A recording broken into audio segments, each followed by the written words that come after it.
This is Eye on New York for Sunday, May 9th, 2010.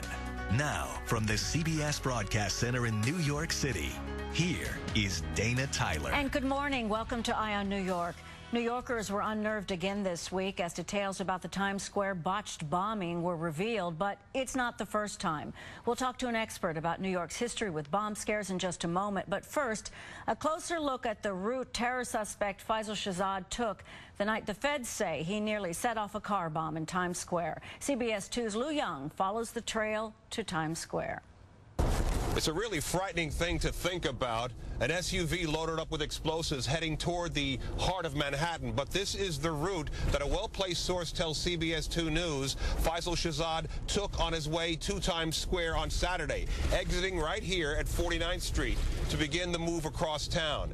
This is exactly how he drove. And remember, he's got explosives in the car. There's traffic. There's people around. He makes the right. And the same source tells CBS 2 News that somewhere along this stretch, he puts the vehicle into park, stops and fiddles with something in the back, presumably the bomb. They have him on video. The route has him making a left on 2nd Avenue, traveling south 4 blocks, then breaking west for Times Square along 45th Street, a car laden with explosives. Thankfully, he chose his payload poorly. The powder he was using to start the deadly explosion included consumer-grade fireworks he purchased in Matamoros, Pennsylvania. Video from that shop was released and shows him picking up the M88s he thought would ignite the gas cans in his car. The fuse may have already been lit when he pulled across 7th Avenue to park at an angle near the vendors at 45th Street. It's at this point that he apparently panicked. He left his keys in the car bomb, the keys to his getaway vehicle parked a couple of blocks away, and the keys to his Connecticut apartment. He apparently took Metro North home that night and had to come back the next day, Sunday, to pick up the getaway car. Police say they have 3 pictures of him in Manhattan that night, from 49th Street, crossing Times Square, and over there on Schubert Alley, trying to make his getaway on foot. That was Lou Young.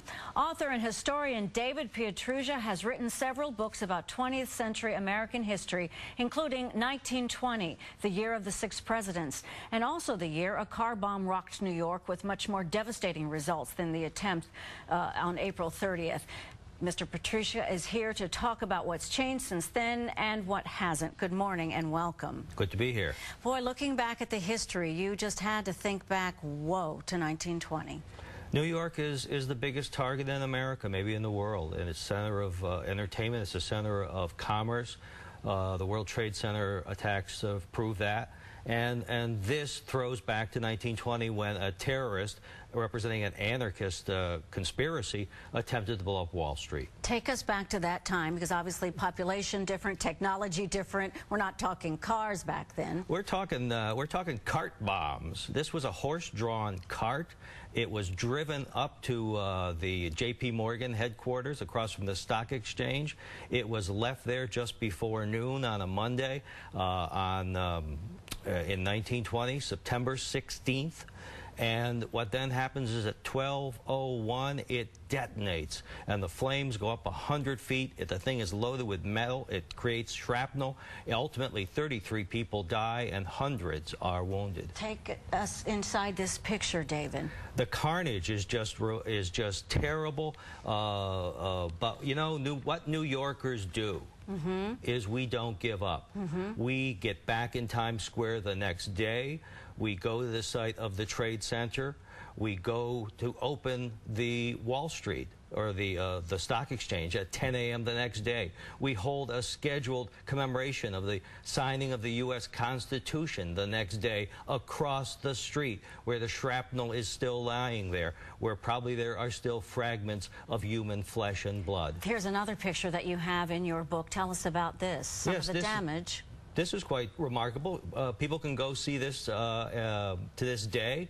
I saw it just a few weeks ago myself, showed it to my wife, that the holes are still there as a silent testimony to the violence which rocked the J.P. Morgan headquarters on Wall Street that day. They never repaired that. There's no sign on the building saying this is J.P. Morgan, but that is the sign that says there was a terrorist attack that day. As we saw in Lou's package, with police work and technology, they were able to track the suspect's moves that day here in 2010, and also within 53.5 hours or so, the suspect was arrested. Back then it was different. Let's show the picture again of the suspect, 1920. What do we know about him, and was he actually caught, convicted?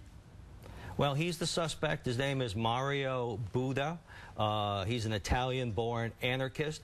And like the suspect in the Times Square bombing, he attempts to flee the country. He's successful in getting the bomb off, and he's successful in getting away, first to Mexico, then back to Italy. He was part of an anarchist ring called the Galleanists.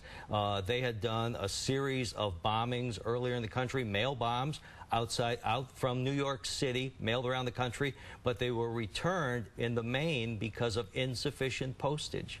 It failed. And then what happened is they said, well, we better not trust the post office or our own postage meters, and we were going to hand deliver them. And one of the members of that gang blew himself up attempting to blow up the house of the Attorney General of the United States of America, A. Mitchell Palmer, and parts of his remains landed on the roof of the house next door, Ooh. Owned by Franklin and Eleanor Roosevelt. Wow.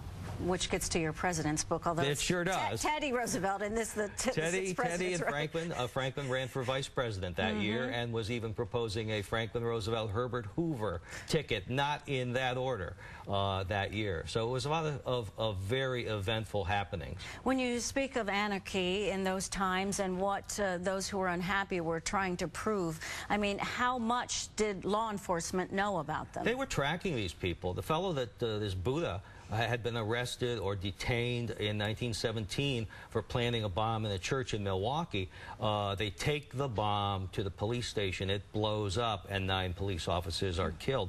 So you had the Haymarket riot bombing in Chicago in the 1890s, where people were killed. You had the assassination of President McKinley by an anarchist, foreign-born. And then you had the assassination of crowned heads and elected heads of government in Europe. So it was a very violent time. This philosophy was incredibly violent. They called it the revolution or action of the deed.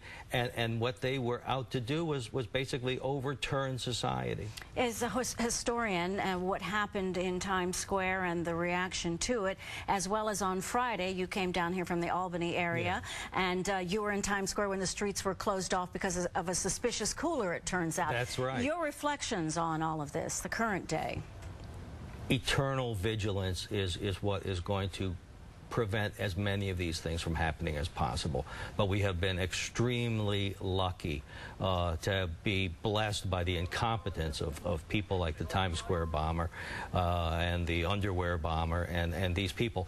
Whether we can continue to be lucky forever, we were not lucky that day on September 11th. David Pietrusza, thank you so much for your perspective and for sharing with us some of what you've learned, and as well as your book. We know about your book now, 1920, the year of the six presidents. Thank you for coming here. Thank you. We appreciate it. Coming up, the city gearing up for this year's AIDS Walk New York, the 25th anniversary. We'll tell you all about it when we come back.